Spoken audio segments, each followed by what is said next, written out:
Assalamualaikum warahmatullahi wabarakatuh. Kembali lagi di channel Berita Mistis. Untuk kisah kali ini masih melanjutkan dari kisah yang sebelumnya, yaitu sebuah kisah yang diambil dari Kaskus. Dari tulisannya akun yang bernama Mak Gendis, yaitu sebuah cerita yang berjudul Gendis. Sebelum kita masuk ke ceritanya, tekan dulu tombol like video ini dan jangan lupa tekan juga tombol subscribe channel ini dan nyalakan juga lonceng notifikasinya agar tidak ketinggalan cerita-cerita baru dari channel ini. Dan bagi teman-teman yang ingin membaca langsung ceritanya, nanti silakan saja kunjungi linknya yang nanti akan saya sertakan di kolom deskripsi. Dan seperti apa untuk kelanjutan kisah ini? Langsung saja kita simak berikut ini.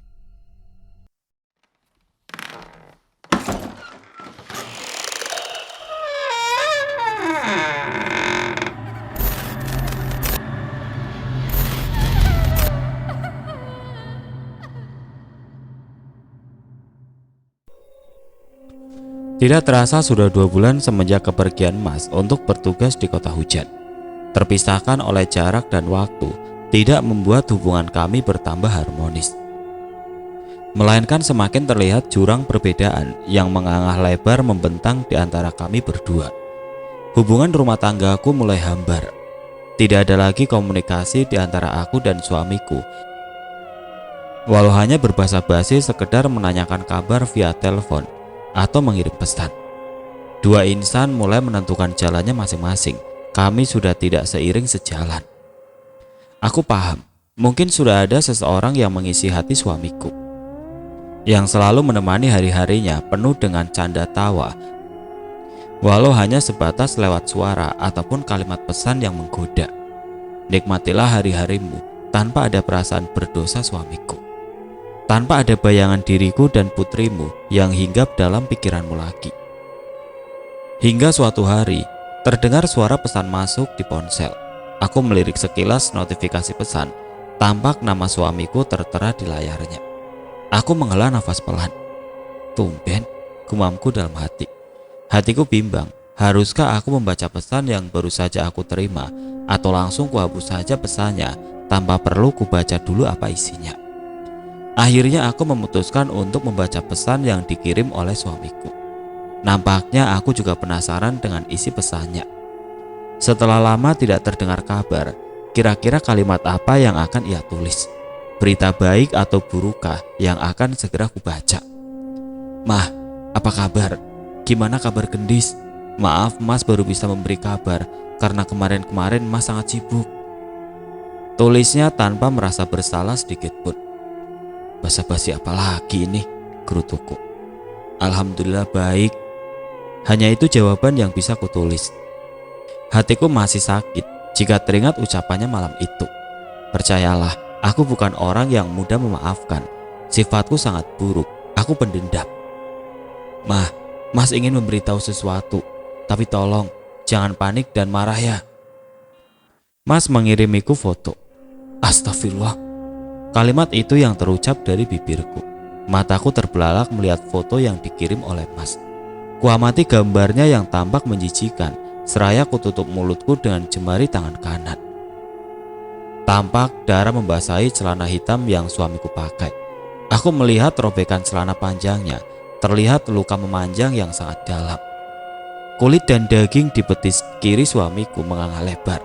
Kakinya nampak seperti habis dicabik-cabik binatang buas, hingga menampakkan seonggok tulang keringnya. Aku merengis ngilu saat melihat pemandangan yang tersaji di mataku. Ya Allah, kakimu kenapa Mas? Tanyaku iba setelah melihat luka separah itu. Tadi Mas lagi mengecek pekerjaan tukang, dan kaki Mas tidak sengaja menginjak kerikil yang berserakan di jalan. Mas terpeleset hingga kaki Mas terjatuh mengenai besi. Aku terdiam dan menghela nafas pendek. Tolong lain kali lebih hati-hati kalau lagi bekerja. Saat bekerja pikiran itu harus fokus, jangan malah mikir yang macam-macam, biar tidak terjadi insiden. Iya, jawabnya singkat. Sebenarnya Mas tidak mau memberitahu Imah tentang kecelakaan ini. Mas takut Imah marah. Imah, Mas boleh bilang sesuatu? Apa? Mas kangen Imah dan Gendis. Mas kangen rumah. Jantungku berdesir saat membaca kalimatnya. Hatimu terbagi menjadi berapa bagian, Mas? Aku dan Gendis menempati berapa persen ruang di hatimu? Aku tertegun tanpa berniat membalas pesannya sama sekali. Aku mengetukkan jemariku yang lentik ke layar ponsel, berusaha meneguhkan hatiku agar tidak masuk ke dalam jebakannya. Aku menghentakkan kaki kananku ke lantai. Aku benar-benar membenci diriku sendiri. Mengapa suamiku sangat paham bagaimana cara menaklukkan hatiku? Imah, kenapa tidak membalas pesan Mas? Apa kamu masih marah? Aku termangu membaca pesannya. Pria ini pembohong. Jangan pernah kamu mempercayai semua ucapan dan perhatiannya. Otakku berteriak menyuruh hatiku untuk tidak luluh oleh perhatian suamiku. Oh iya, Mas ingin memberitahu, sudah beberapa minggu ini indera pendengaran Mas mulai terganggu. Isi pesannya mulai mengusik hatiku. Hatiku tergugah, aku pun segera membalas pesannya. Memangnya ada masalah apa dengan pendengaranmu? Entahlah, Mas tiba-tiba saja kurang jelas saat mendengar suara apapun. Padahal Mas sudah berobat ke spesialis THT di 2 rumah sakit yang terkenal, tapi masih belum sembuh juga. Menurut keterangan mereka, indera pendengaran Mas tidak mengalami gangguan apapun. Semuanya normal. Tuturnya memberikan penjelasan. Aneh, pendengaran suamiku bermasalah, namun dokter bilang tidak ada yang salah dengan indera pendengarannya. Mas, bisa aku minta tolong? Saat ini aku memang tidak mengetahui apa yang sedang kamu lakukan di belakangku. Hanya Allah yang menjadi saksi perilakumu. Seandainya benar kamu mengkhianati aku dan Gendis, aku cuma minta kamu untuk berhati-hati. Sepertinya Allah tidak ikhlas jika kamu menyakiti kami. Entah dapat keberanian dan ide dari mana, sehingga aku berani memberi peringatan kepada suamiku. Seperti ada kekuatan yang menggerakkan jemariku untuk menulis kalimat itu. Firasatku mengatakan apa yang sedang menimpa Mas ada hubungannya dengan putri kami tercinta. Mereka tidak ikhlas jika aku dan Gendis disakiti oleh ayahnya.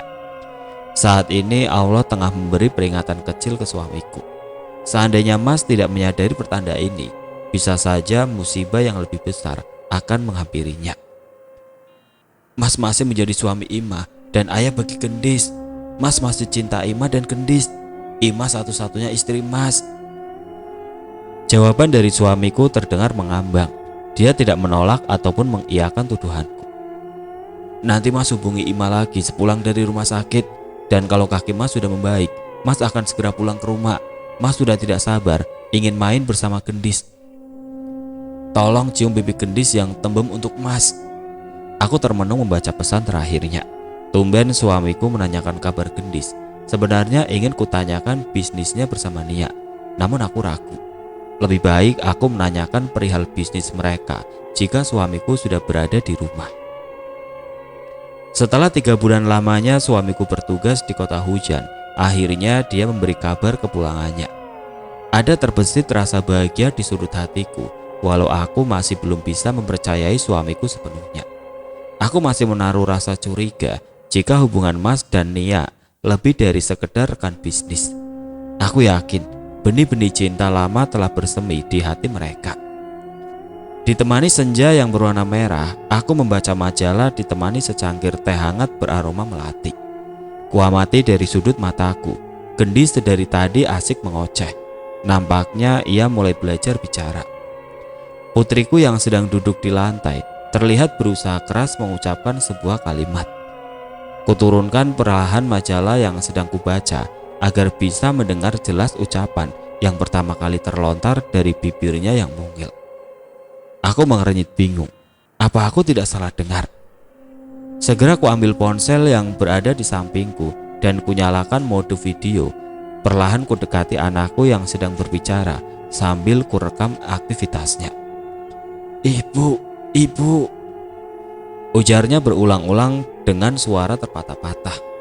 Tampaknya Gendis tidak menyukai jika aku merekam ucapannya. Ia mulai mengamuk. Putriku merangkak mendekatiku dan memukul ponselku dengan kencang hingga terjatuh dari genggamanku. Aku terperangah menghadapi serangannya yang begitu mendadak. Tanpa rasa bersalah, anakku langsung membelakangiku dan mulai berbicara ke tembok. Ibu, Ibu. Pikirku menerka-nerka. Kenapa kalimat pertama yang terucap dari bibir putriku adalah ibu?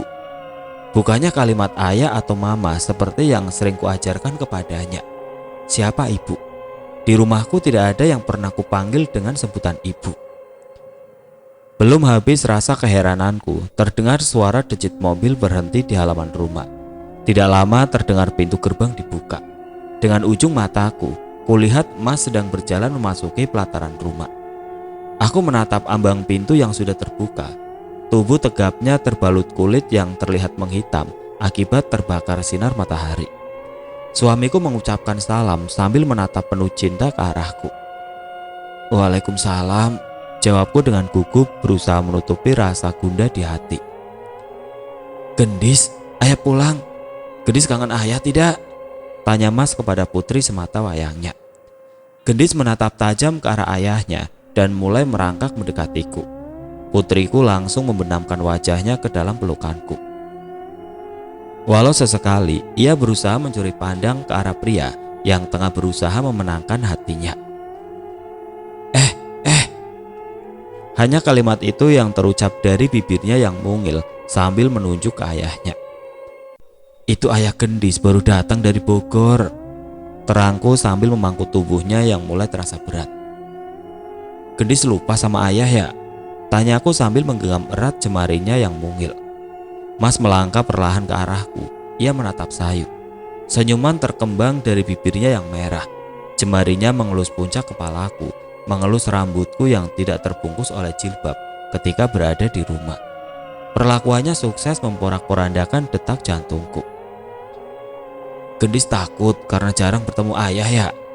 Matanya menatap penuh perhatian ke arah putriku. Ya sudah, ayah mandi dulu, baru nanti main sama Gendis, ujarnya sambil tersenyum manis. Tidak lama berselang terdengar suara adzan maghrib berkumandang dari musola di belakang rumah. Aku segera menghentikan aktivitasku yang sedang bercanda dengan putriku dan bersiap menunaikan kewajibanku. Kududukan Gendis ke dalam baby walkernya. Tolong anteng ya Ndis, mama mau sholat maghrib dulu, ucapku sambil mencium rambutnya yang beraroma stroberi. Selesai menunaikan kewajibanku bermesraan dengan sang pencipta, kulihat di ruang tamu, Mas tengah membaca kisah Nabi Musa ke putri semata wayangnya. Wajah Gendis tampak antusias mendengarkan cerita ayahnya. Sesekali ia tertawa riang sambil bertepuk tangan seolah-olah paham dengan apa yang sedang dibacakan. Aku tersenyum simpul melihat tingkah putriku. Malam itu suasana di rumah terasa hangat penuh cinta kasih. Aku dan suamiku tertawa bahagia melihat tingkah laku Gendis yang lucu.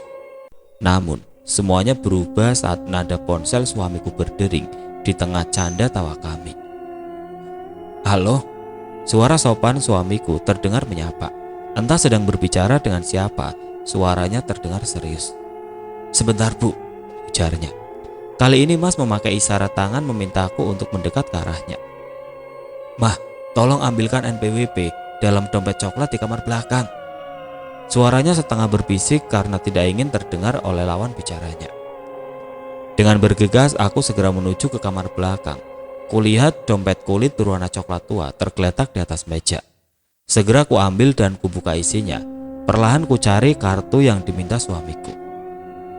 Ah, ini ada kartunya, seruku sambil mengambil kartu yang didominasi warna putih yang berada di himpitan kartu lainnya. Apa itu? Ujung mataku menangkap ada benda yang terjatuh ke lantai. Aku membungkuk dan mengambil benda yang ternyata sebuah foto berukuran kecil. Kuamati baik-baik wajah di foto tersebut. Ini kan? Aku termangu melihat wajah yang tampak tersenyum menghina ke arahku. Jantungku berdesir kencang. Di tanganku tampaklah foto Nia yang mengenakan jilbab biru tua sedang tersenyum manis. Tanganku bergetar menahan gejolak amarah yang merayap di hati. Ima, mana NPWP-nya? Mas butuh cepat. Suaranya membuyarkan tatapanku yang mulai nanar. Iya, tunggu sebentar. Aku segera menyelipkan foto tersebut ke dalam kantong celana panjang yang sedang kupakai. Dengan tubuh bergetar, aku menghampiri suamiku dan menyerahkan kartunya. Wajahmu kenapa tiba-tiba nampak pias? Tanyanya penuh perhatian. Aku tersenyum getir. Entah mas, tiba-tiba kepalaku terasa pusing. Mungkin tensiku drop karena kurang istirahat. Jawabku berbohong.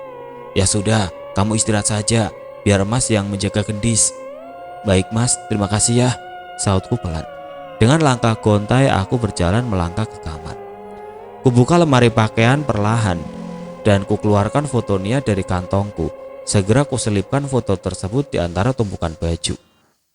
Suatu saat foto ini bisa menjadi bukti pengkhianatan yang sudah dilakukan suamiku. Aku merebahkan diriku di atas peraduan.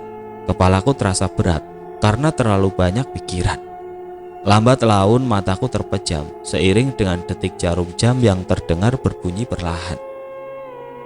Tirai pekat malam telah tersingkap berganti dengan semburat cahaya dari ufuk timur. Aku menatap lukisan pagi yang terlihat sempurna, berusaha mendamaikan nuraniku yang semalam terluka. Kuhirup aroma kopi dalam-dalam. Kemudian aku menyesapnya sedikit, terasa panas dan pahit. Aku termenung memikirkan foto yang semalam kutemui dalam dompet suamiku. Sudah berapa lamakah hubungan yang mereka jalin? Dan sudah sejauh apa? Kulirik sekilas ponsel suamiku yang tergeletak di sudut meja ruang tamu. Hati kecilku berbisik, ayo Imah, ambil ponsel suamimu dan segera geledah isinya. Siapa tahu ini hari keberuntunganmu. Cepat, mumpung suamimu sedang mengajak gendis berjemur. Ingat, kesempatan tidak akan datang dua kali. Bujuknya menggugah nurani. Dengan ragu kuulurkan tanganku mengambil ponsel yang tergeletak begitu saja di atas meja. Jari jemariku dengan cepat membuka menu di layarnya. Pertama yang kubuka tentu saja aplikasi WhatsApp. Seperti biasa semua pesan sudah dihapus oleh suamiku. Begitu juga panggilan masuk dan keluar di ponselnya tidak meninggalkan jejak sama sekali. Aku mendengus kecewa seperti anjing pelacak yang kehilangan jejak buruannya. Aku menepuk puncak kepalaku. Bagaimana mungkin aku sebodoh ini? Jemariku segera membuka aplikasi file manager dan kubuka folder voice note. Satu persatu mulai kuputar pesan suara yang belum dihapus. Tidak ada yang istimewa. Gumamku merutuk diri sendiri. Sebentar, suara ini, aku mengernyitkan kening dan mempertajam pendengaranku. Terdengar suara lembut wanita tengah berbicara dengan suamiku. Mereka asik bersenda gurau. Aku terhenyak berusaha menelan ludah dengan susah payah. Sial, pikirku dalam hati. Kenapa mereka menggunakan bahasa Jawa? Aku tidak paham apa yang sedang mereka bicarakan. Namun aku tidak bodoh. Aku tahu mereka sedang bercanda mesra. Aku mulai frustasi dengan apa yang tengah aku dengar. Hingga akhirnya terdengar suamiku berkata I love you. Diiringi suara tawa manja membalas mesra I love you too. Diiringi kecupan jarak jauh. Tanganku terasa lemas mendengar percakapan mereka. Hampir saja aku menjatuhkan ponsel suamiku dari genggamanku yang terasa luruh lantak. Seluruh tubuh terasa kaku, berat, tidak mampu kugerakkan. Berbulan-bulan lamanya aku mencurigai gelagat aneh suamiku. Entah sudah berapa lama aku berusaha mencari penyebab perubahan sikapnya, dan sekarang aku berhasil mendapatkan bukti yang aku inginkan. Aku berusaha mengontrol diriku untuk tetap dapat berpikir jernih. Dengan perasaan gugup, segera kukirim voice note percakapan mereka ke ponselku. Tidak lama kemudian, terdengar pintu garasi dibuka, diiringi gelak tawa suami dan putriku. Aku melihat sekilas ke arah suamiku. Rona bahagia tampak memenuhi wajahnya yang tampan. Begitu juga putriku yang terus tertawa sambil memegangi wajah ayahnya. Dadaku terasa nyeri melihat kebahagiaan mereka. Derap langkah kaki suamiku mulai memasuki ruang tamu. Wajahnya menatap mataku serta ponselnya yang masih berada dalam genggamanku. Ada apa Imah? Ujarnya terbata-bata. Ia mengetahui perubahan raut wajahku. Aku berdiri dengan tubuh bergetar dan mengambil paksa gendis dari pelukan ayahnya. Iris mata putriku mengamati dalam-dalam mataku. Ia mencoba mencari tahu apa yang tengah aku rasakan. Jemarinya mulai mencengkeram erat lengan bajuku. Anakku mulai merasakan apa yang sedang aku rasakan. Kuputar suara voice note mereka di hadapan suamiku. Wajah suamiku yang ceria berubah menjadi pucat. Tubuhnya bersimpu di hadapanku. Tangannya berusaha menggapai jemariku. namun segera ku tepis. Tubuhnya lunglai menatap pilu. "Apa ini Mas? Ini suaramu dan Nia kan?" Tanyaku lirih meminta penjelasan. Senyum yang terkembang terhapus oleh rasa gugup. "Iya, itu suara Mas dan Nia," jawabnya mengangguk lemah. "Tega kamu Mas." Aku tersenyum ketir. Hening, masing-masing tengah mencoba menguasai diri agar tidak terbawa emosi. "Setega itukah kamu mempermainkan janji pernikahan kita? Sebodoh itukah diriku yang sudah memberimu kesempatan 2 kali?" Tanyaku dingin. "Imah, tolong dengarkan Mas dulu," pintanya memohon. "Mas sudah lama putus dengan Nia, tolong percaya sama Mas." Ketika kalimat itu meluncur dari bibirnya, aku merasa ada yang berdetak di dadaku. Rasa sakit menjalar. Kutatap wajah suamiku yang selama ini sudah menemaniku dalam suka dan duka. Aku menghela nafas pendek dan mengusap wajahku dengan tangan yang masih bergetar. "Sudah berapa lama Mas?" tanyaku lirik. Suamiku terdiam. Dia tidak bisa menjawab pertanyaanku. "Apa saja yang sudah pernah kamu lakukan dengannya? Apa kamu pernah menyentuh tubuhnya?" racauku pelan. "Tidak," sangga Mas menatap mataku.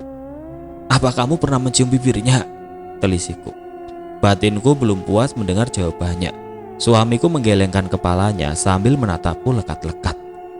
"Terus apa yang sudah kalian lakukan?" Ulangku berusaha mendapatkan jawaban. "Mas hanya berbisnis dengannya dan kami hanya romantis lewat telepon, tidak lebih dari itu." Terdengar suara penyesalan suamiku sambil terus menunduk. "Bisnismu?" tanyaku sambil tersenyum sinis, mencibir hubungan mereka. "Bisnis kami tidak berjalan dengan lancar karena tidak ada yang menghandle dan mengawasi usaha di kota C." Sorot mata suamiku menyiratkan ketakutan. "Imah, tolong maafkan Mas." Suaranya tercekat menanti jawabanku. Kutatap wajah suamiku yang selalu kurindukan dalam setiap untaian doa yang aku panjatkan. "Sekarang juga aku minta agar kamu segera mengemasi semua barangmu dan meninggalkan rumah ini secepatnya." Pintaku datar. "Tapi Imah," ia mendongak menatap sendu ke arahku. "Cukup Mas, sudah cukup. Tolong hargai keputusanku." Air mataku sudah mengering. Aku tidak ingin menangis lagi. Aku harus tegar dengan keputusanku.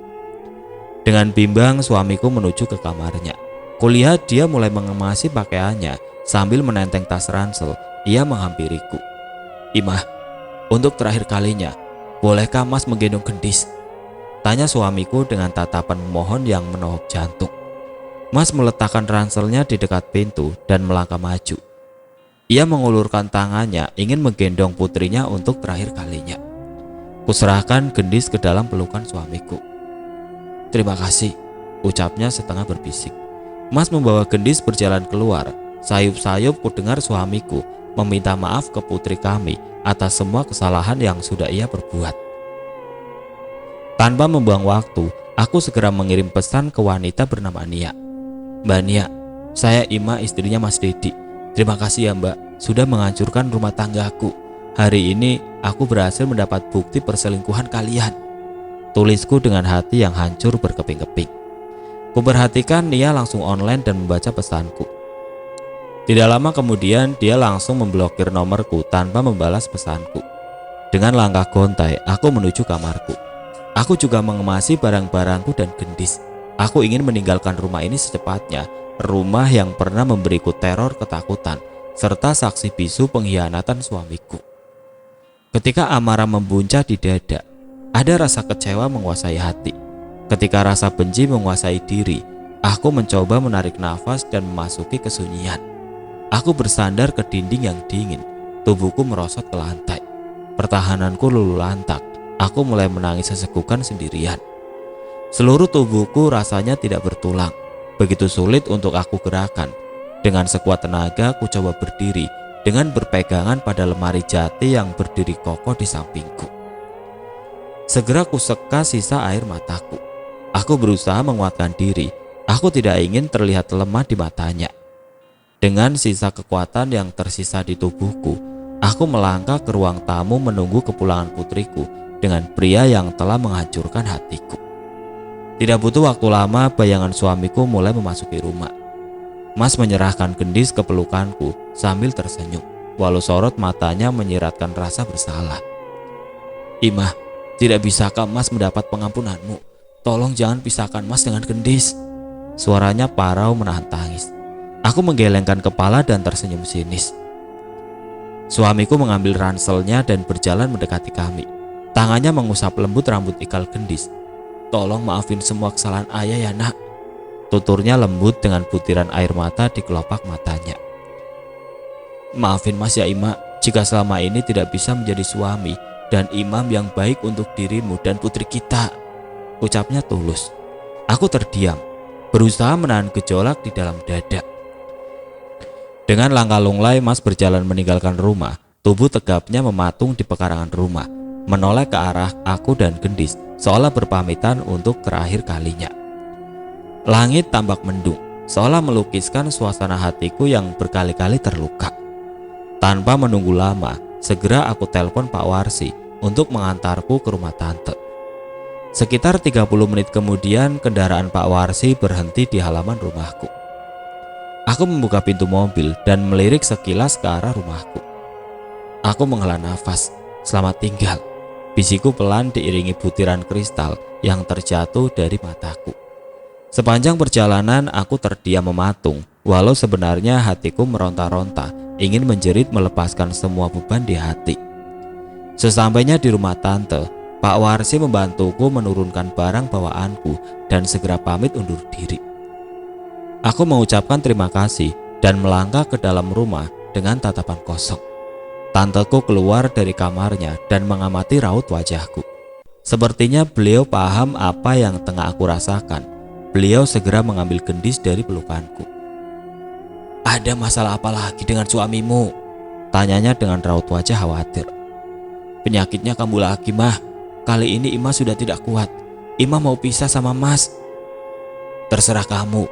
Mama hanya bisa berdoa agar kalian diberikan jalan yang terbaik. Ujarnya datar. Mah, Ima titip gendis sebentar ya. Ima mau ke rumah Eyang. Pintaku sambil melangkah keluar rumah. Aku mengucapkan salam dan mendorong pelan gerbang bercat putih. Terdengar jawaban dari dalam rumah. Kuperhatikan. Eyang tengah duduk di ruang tamu yang pintunya tidak tertutup. Masuk Imah, ayo silakan duduk. Pintanya ramah dengan tatapan menelisik tajam ke arahku. Aku pun memilih duduk di kursi dekat pintu. Apa yang sudah terjadi? Kalau saat ini Imah berdiri dekat daun pisang, niscaya daun pisangnya akan segera mengering layu. Guraunya dengan mimik wajah serius. Eyang, aku menggigit bibir bawahku, berusaha menahan tangis. Ada masalah apa? Ceritakan semuanya sama Eyang. Anggap Eyang sebagai pengganti ayahmu.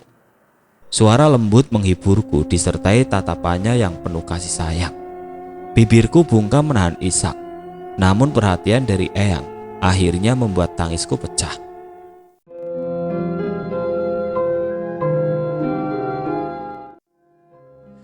Oke teman-teman, sampai di sini dulu ceritanya. Nantikan kelanjutan kisah ini di video berikutnya. Agar tidak ketinggalan, klik tombol subscribe channel ini dan nyalakan lonceng notifikasinya. Wassalamualaikum warahmatullahi wabarakatuh.